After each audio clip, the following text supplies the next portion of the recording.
What's up, guys? It's time for a new top 10. We're going to do my top 10 favorite horror remakes of all time. Let's do this.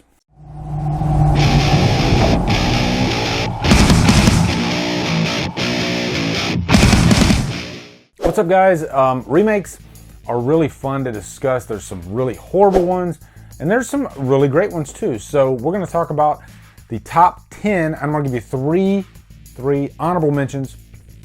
And also, I have my Fuck Off Wade t-shirt. Go to the Drumdums store. You can get you an F Off Wade t-shirt, as well as other t-shirt designs by the great Woody Bowen, who designs most of my t-shirts. Also, be sure to check out my Drumdums ranking playlist. I just did my 10 worst slashers, and I've done 3 greatest slashers. So that's 30 plus extra slasher movies that you need to check out. So check out that playlist. Tons of ranking videos in there, and this is going to be added to it. So let's jump right into it. We're going to give you 3 honorable mentions. First honorable mention is going to be I Spit on Your Grave. It's one of those that, and there's going to be a couple of those on this countdown, where the remake is actually much more accessible than the original because of the subject matter. And I Spit on Your Grave is one of those. You know, the original is such a hard movie to watch, but I think it's an important movie. But yeah, it's not one that you can just throw on at any time. And this one isn't that either, but it's a lot more accessible, and it gets the job done, you know? You really hate these scumbags that committed this atrocity to this person, and so you're rooting for her along the way, and boy, does she get her revenge. It doesn't completely copy the original. It pays homage to it here and there, but it definitely has its own voice. Second honorable mention is going to be the Dawn of the Dead remake. I actually love this remake. It's a great one by Zack Snyder. And my biggest thing that I love about this one is the very end, the credits. I can't get enough of the credits because, and here's a little spoiler for you, so 3, 2, 1. They kill everybody in the credits, which is genius. So it's definitely not nearly as good as Romero's original, which that review is going to be coming pretty soon. I actually ordered it. It should be in the mail here pretty soon. I had to order that thing from, like, I think Italy or somewhere like that. I think it's the Italian version, yeah. So it's going to be the one that's the Argento version, but I'm going to be reviewing that one. And then the last honorable mention is going to be the Amityville remake. I actually prefer the Amityville remake over the original because of the performance by Ryan Reynolds. I think he really descends into madness quite well in this movie, much like Jack Nicholson did. Now, I'm not saying his performance is as good as Jack Nicholson's, but he plays the mad father really well in this movie. And, you know, it really captures the horror of that house better than I think even the original. The original is really dated for me, and it's not one that I love. And I do love a lot of 70s and 80s movies, but for some reason the original just doesn't resonate with me as much as the remake. So now, here we go. Top 10. Number 10 is going to be the My Bloody Valentine remake. I think it's almost as good as the original. Because of Jensen Ackles. Jensen Ackles is excellent in not only this movie, but just horror in general. And he's really fun in this movie. And this one doesn't hold back either. Directed by Patrick Lussier. It's a fun 3D movie. It's one of the best 3D horror movies out there. Like, you have to watch this one in 3D if you can. It's just made for 3D. But it's really bloody, it doesn't hold back, and who doesn't love a good Valentine's horror movie? Number 9 is going to be Last House on the Left, the remake. It's another one of those examples where the remake is much more accessible than the original. And I think I saw the remake first, actually, and it's really damn effective. Like, you really buy into these characters. They do such a great job of making the bad guys, the scumbags in this movie, really bad. And you really want, you know, the parents to get their revenge on this family. And it's so effective. And it, you know, the actual rape scene in the movie, you think that they're going to kind of gloss over it. No, it's still a tough watch, but it works so well because you love the characters in this movie. You're rooting for them the whole time, especially the main actress. Number 8 is going to be, and this is going to be a controversial one, but I actually love the Carrie remake. I don't love it as much as Brian De Palma's original because it's Brian De Palma, but I still think Chloe Grace Moretz does a good job in this one, actually. And I really think Julianne Moore plays the mother perfectly. Like, she goes insane in this movie. Pretty damn scary, actually. And then the final scene with, you know, Carrie, I guess you could call it the carry out. is really effective, especially the scene where the girl's head like goes into the windshield of the car.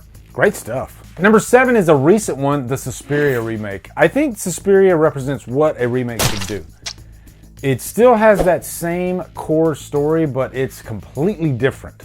At least the Suspiria one is, because this one tonally feels very different than Argento's original. I'm glad it didn't try to copy Argento's. Has its own feel to it, and it gets pretty uncomfortable in a lot of the scenes too, especially the dance scenes. I mean, this I think is the better movie of the two from a storytelling standpoint, but I still prefer the original just because of the stylistic aspects of it. But yeah, this one's still very, very effective. Number 6 is one that I have not seen the original for, actually, still, is The Crazies. It's so good that I don't need to see the original. Maybe one day I'll watch it, but because it came out in like the early 70s and nobody ever talks about it, I just haven't felt the need to watch it. But it's a Romero movie. But the remake, I think, is so effective, actually, because of the characters. You know, it's this small town environment, and you got Timothy Olyphant. And the town, pretty much, they don't really turn into zombies. They just pretty much turn into killers. And it gets really creepy, actually. And it's got a great car wash scene. I've always loved horror movies that have a car wash scene. And this one definitely has one of my favorites. And also, you know, you're playing with like friendships, and, you know, the deputy, he slowly starts becoming one of the crazies. And he happens to be with Timothy Olyphant's character throughout most of the movie. So you never know when he's gonna turn, and it works really well. Number 5 is going to be one of the better remakes of the millennium, is the Texas Chainsaw Massacre. And really, this is one that kind of started that remake craze because of how effective it is. It took the original Texas Chainsaw Massacre, which has some comedy element, like really dark comedy elements to it, and just made this one just a straight up horrifying movie, you know, because this could really happen. You know, road trips are always scary in general anyway.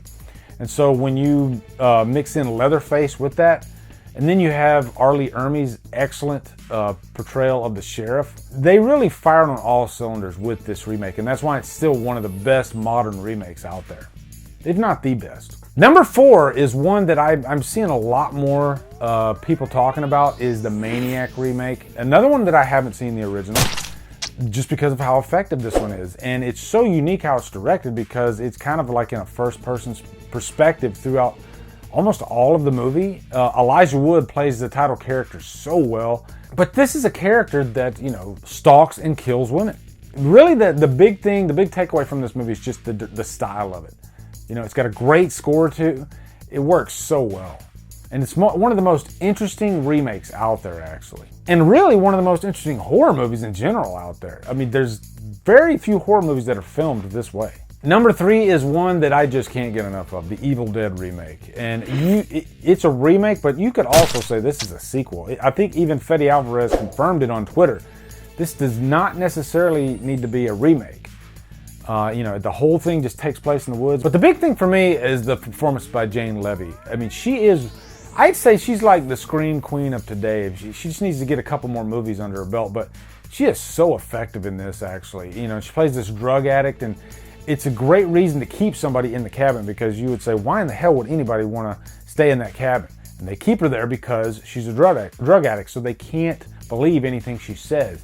And this movie doesn't hold back. Like, this is one of the most brutal horror films I've seen in years, and it happens to be a remake. Works so well. There's no Ash in this movie until like that last end credit, but not really. And it works so well. It's just a straight up balls to the wall horror movie. Take no prisoners. Number 2 is going to be a Cronenberg classic, The Fly. The Fly is so unsettling. You have Jeff Goldblum playing Brundlefly, and this is one of those movies that just, you know, there's like this slow descent into madness, because he becomes a fly. And gradually throughout the movie, he becomes a fly, and he falls in love with Gina Davis. So you have that like relationship aspect of the movie too. It's heartbreaking. She has to watch the guy that she loves turn into this creature. And, you know, Cronenberg just knows how to handle characters and really knows how to handle like uncomfortableness. That's what this movie really has. You know, there's a lot of scenes in this movie that are really uncomfortable. And then, of course, the number one of the greatest horror films of all time, John Carpenter's The Thing, except no substitutes. And this is exactly what you want to do for a remake. The Thing is so different than the original. It's, I'll say it, better than the original. Of course, the original is in the 50s, so it's a product of its time, but this one's timeless. And I love, it's kind of like a Cinderella story, because when this movie came out, critics bashed it. Audiences bashed it. You know, it came out around the same time as E.T. You know, it sent John Carpenter into depression, actually. He took jobs immediately after just so he could stay afloat, because he thought his career was over after The Thing. And throughout time, people started realizing how effective The Thing is. And, you know, it's an exercise in paranoia unlike any other. This group of people, they're trapped in the Antarctic, and you have the cold as a danger, a threat there. You know, that could kill you alone. And then you have this paranoia because you don't know who the thing is. It could be anybody. And there are some really scary scenes in this movie. Some of the scariest scenes in horror history, if you ask me. That scene where he's pushing the defibrillator on the guy's chest, and the chest opens up, and that scared the shit out of me when I saw it the first time. It's a really effective movie. And gotta give credit to Rob Bottin for the effects on The Thing. It almost sent him into a nervous exhaustion, but wow, the results are still there. So The Thing is like the perfect horror movie. So anyway, guys, post in the comments your favorite remakes. Did I forget any? I know I didn't say I know there's a couple that I didn't say that you're gonna let me know in the comments. Like Hills Have Eyes, that's a really good one too. But you know, this is my list, so let me know your list down in the comments. Anyway, also be sure to come over to Killer Flicks, where we talk horror all day and every day, and on Fridays we do free for all Fridays. Follow me at Drumdums on Facebook, Twitter, Instagram, and Letterboxd. Anyway, guys, thank you so much for watching. Have a great day, and Drumdum out.